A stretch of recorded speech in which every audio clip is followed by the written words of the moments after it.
Kain na tayo. Mapayapang araw ng linggo, kapanalig. Nasa ika-20 linggo na po tayo sa karaniwang panahon.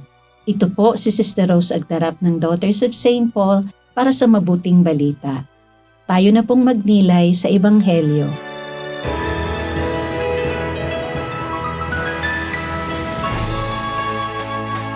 Tinapay na buhay, na pumanaog mula sa langit.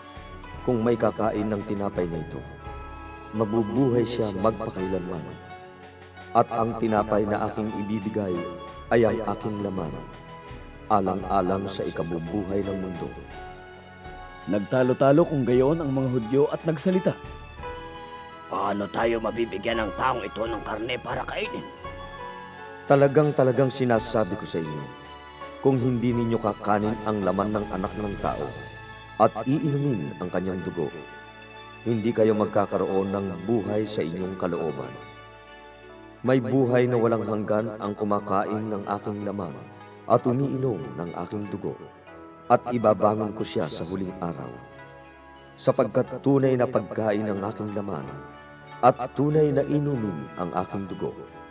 Ang kumakain ng aking laman at umiinom ng aking dugo ay nananatili sa akin at ako naman sa kanya. Sinugo nga ako ng buhay na Ama at may buhay ako dahil sa Ama. Gayon din naman dahil sa akin, mabubuhay ang kumakain sa akin. Ito ang tinapay na pumanaog mula sa langit, hindi para kainin at mamatay tulad sa inyong mga ninuno. Mabubuhay naman magpakailanman ang kumakain ng tinapay na ito.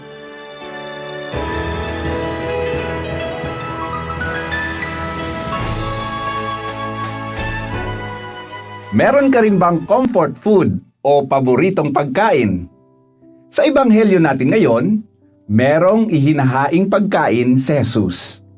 Mas higit pa ito sa masarap na comfort food na pansamantalang nagtatanggal ng stress o gutom, o sa masustansyang pagkain na tumutulong sa pagpapatibay ng katawang pisikal.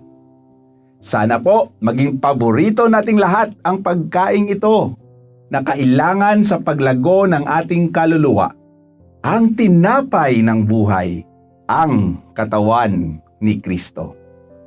At ayon mismo kay Jesus sa Ebanghelyo, kung sino man ang kumakain nitong tinapay ng buhay ay hindi magugutom at magagantimpalaan din ng buhay na walang hanggan.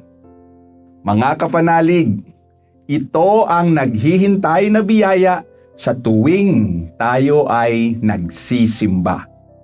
Ang pagdalo sa banal na misa ay hindi lamang isang hamak na tradisyon na ipinamana sa atin ng mga nakatatanda, kundi ang banal na paghahaing ito ay isang pagkakataon na tanggapin ang katawan ng Panginoong Hesukristo. Sa pagtanggap natin ito, nagiging kabahagi ng ating buhay ang Diyos. Isang napakalaking biyaya at natatanging pribilehiyo ito na nangangailangan ng ating malalim at matatag na pananampalataya. Kaya, sa banal na komunyon, hindi salamat ang ating dapat itugon kapag naririnig natin sa pari o sa ministro ang mga salitang ang katawan ni Kristo. Talaga namang dapat ipagpasalamat sa Diyos ang biyayang handog na tinapay ng buhay. Subalit, ang pagtugon ng malakas na Amen ay pagpapatunay ng ating buong pusong pagtanggap at pananalig na totoong katawan ni Kristo, ang tinapay ng buhay, ang ating kakainin.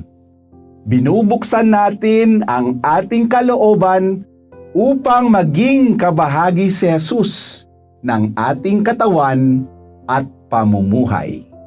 Nang sa gayon, magiging kasangkapan din tayo ng pag-ibig ng Diyos sa mundong ginagalawan lalong-lalo na sa ating kapwa. Mga kapanalig, suportahan po ninyo ang aming misyon. Subscribe, like, and follow po Lines sa aming social media accounts. Tulungan niyo po kaming maipagpatuloy ang programang ito at ipadala ang inyong donasyon sa aming donations channels. Makakaasa po kayo na isinasama namin ang inyong mga intensyon at kahilingan sa aming mga panalangin araw-araw. Ito pong muli si Sister Rose na nag-aanyaya sa inyong manalangin sa ating mahal na Inang Maria. Maria, Reyna ng bawat puso at aking inang iniakyat sa langit, minamahal kita. Bigyan mo ako ng higit na pagmamahal kay Jesus at sa iyo. Reyna ng Sansinukob, makamit nawa namin ang kapayapaan at kaligtasan sa pamamagitan ng iyong mga panalangin kay Kristong Panginoon, ang tagapagligtas ng lahat ng sangkatauhan. Amen.